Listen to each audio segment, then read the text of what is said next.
This one's for the GP, the family physician, a vanishing position, the mannerisms, wisdom. You listened to all my problems patiently, a problem shared, a problem halved, a problem now you're faced with me.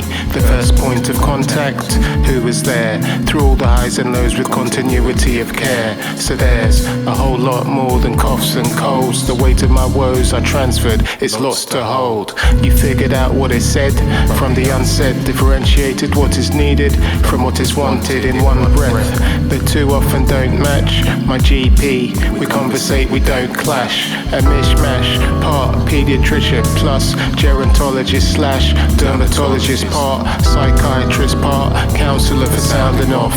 Independent business owner just to round it off. So from the doctor bashing layoff for many men and women are living in a world fashioned from chaos. Their GP's been the one and only source of reason. Beneath these beams a safe space for all to breathe in. Deserves to be treated with respect by the book, okay. Respect's a two-way street, it's best to look both ways. Common courtesy you'd extend to any passerby, but sometimes even that's setting the bar too high. So I looked on the web and believe I knew better than my GP, that might even be true. But their expertise lies in knowing when not to do. My GP's aware that time's a diagnostic tool. My GP, why are you staring at your computer screen? You might have seen it all before, but this is new to me. You might have figured it out within 2 minutes, but still hear me out and let me finish. Either diminish all my worst fears, confirm with revelations, all my ideas, concerns and expectations. Primum non nocere, first do no harm. My GP's not a sorcerer, can do no charms. No special patient magic spells, negligence a mortal sin.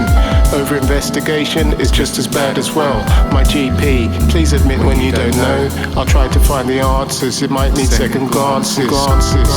It's not always clear the first time. Harmless and self-limiting versus the worst kind of malignancy. You gotta be kidding me, chap. My GP always picked out the wheat from the chaff. Serious illness versus needed a chat. If I don't like the outcome or not feeling them, I'm always free to go get a second opinion. It'll probably be the same as the first. I really should stop Googling, it's making it worse. You alright, doc? You look a bit stressed, just like I got that time I was depressed.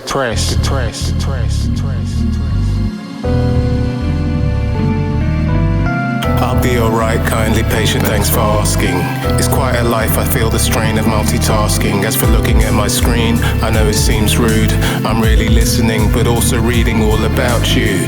Your past, your present, gives me a fuller picture and helps formulate a safe plan to try and fix you. Thank you for the gift, but my past experience taught there's a thin line from thank you doctor to see you in court. I'm pretty thick-skinned, but still it hurts. Complaints and lawsuits are about much more than just the paperwork. Severs the bond between doctor and patient, chips away the very essence of the consultation. A constant presence, elephant in the room, is full of tension.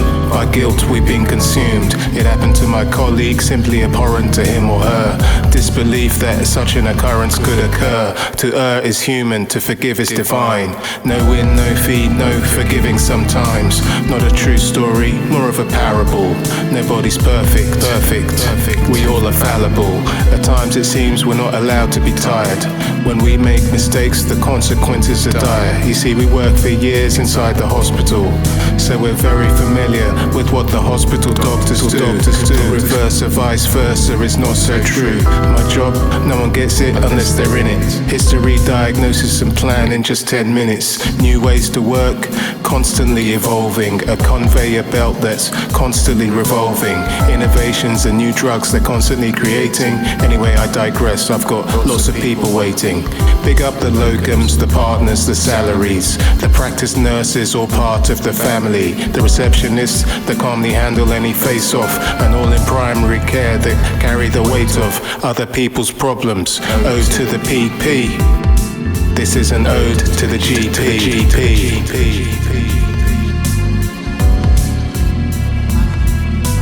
Other people's problems, ode to the PP. This is an ode to the GP.